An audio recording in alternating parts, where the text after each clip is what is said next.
waxa ugu dambeyntii mucjiso xun la tusay qoftii Caysay nabigeena naxariisina wadagaliya korkiisa ahaatee ee habartii tooqanleed ee Malyun isla markaana hayd qoftii Caysay nabiga sallallahu alayhi wasallam waxayna ku sheegtay waxaan afkayga soo marin karin maadaama aan ka xumaaday hadallada xun iyo sidoo kale falcelinta bulshada Soomaaliyeed ee kala kulantay qoftani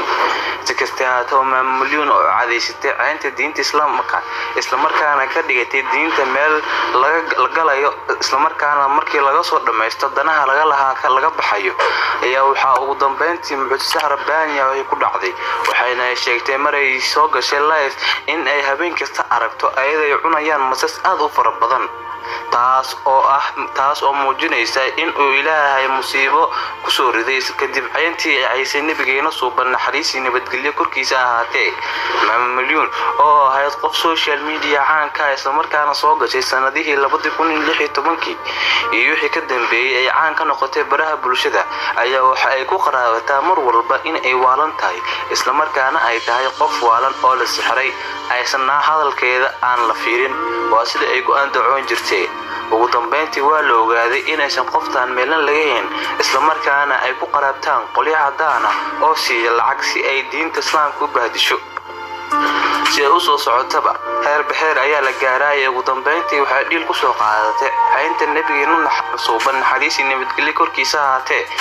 ayadoo ka sheegtay waxaan afkayga soo marin karin isla markaana codkeedana aan ilada wadaagi karin maadaama ay noqonayso in aan xumaantii ayada ay geysatay aan faafinayo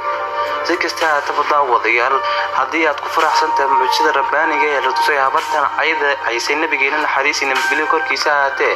barta commentiga ku soo qor ra'yigaaga adiga oo ku cabiraya muuqaalkan aan idin soo gudbinayo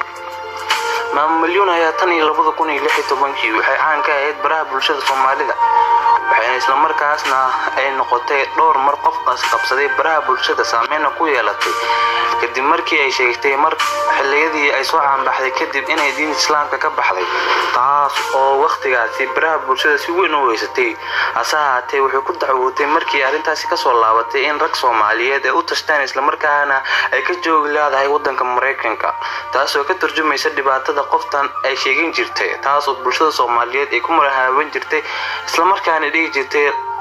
dad kale oo Soomaali ayaa nafta ii keenay ugu dambeyntii waxay cadeysatay caynta nabigeena suuban naxariis nabadgelyo korkiisa ahaatee hadii aad ku faraxsan tahay mucjisadan xun ee la tusay qoftan ayada nabiga cadeysatay fadlan commentigaaga ku soo qor wixii ay kaaga soo baxaa la garee muuqaalkan sababtoo waa bilaash